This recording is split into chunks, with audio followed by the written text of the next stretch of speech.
Hello everyone. This is a short introduction to Power Query, which is a data processing tool in Excel. It is available in Power BI also, and we will see how can we utilize it in Excel to transform and load our data. So what is Power Query? Power Query is a data transformation and data preparation engine. So we are primarily focusing on transforming the data and preparing the data for our needs, and it helps us to do ETL, which is basically extract, transform, and load.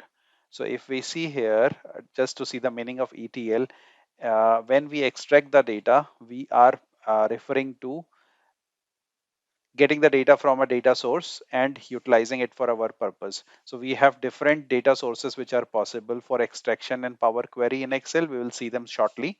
Transformation is the process you apply to transform the data and make it usable for your needs. And loading is basically utilizing the same transformed data. So simply ETL, transforming the data from one format to another, is the thing which we are going to see in this demo. Now let's see the demo of the Power Query. The first thing is you have to go to the data tab.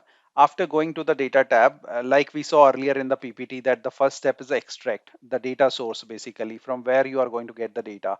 So you can get data from multiple external sources which are listed here, from a file, from a DB, from Azure, Power BI, all those external data sources.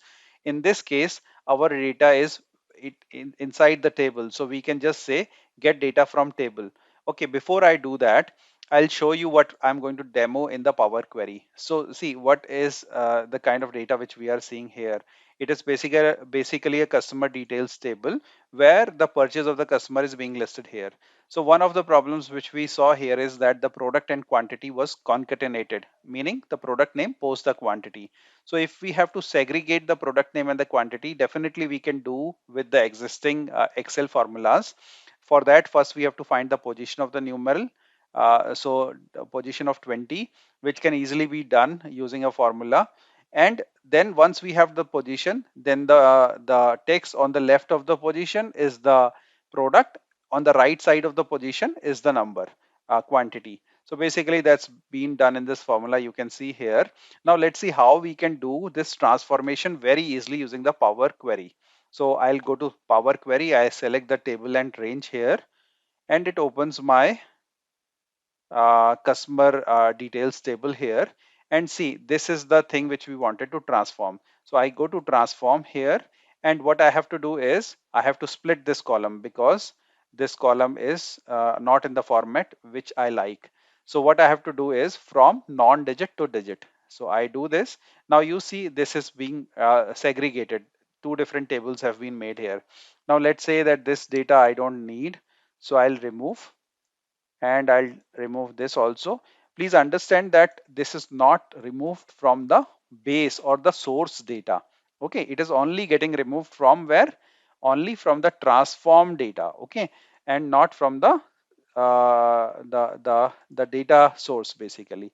Some other transformation, easy one of the easy transformation, text basis transformation you can put here is you go to format, let's say uppercase. Okay, trims and all those things you can do.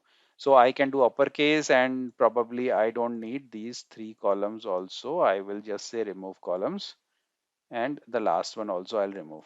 So I have a short transform data now, which I can go to the home and I can say close and load to.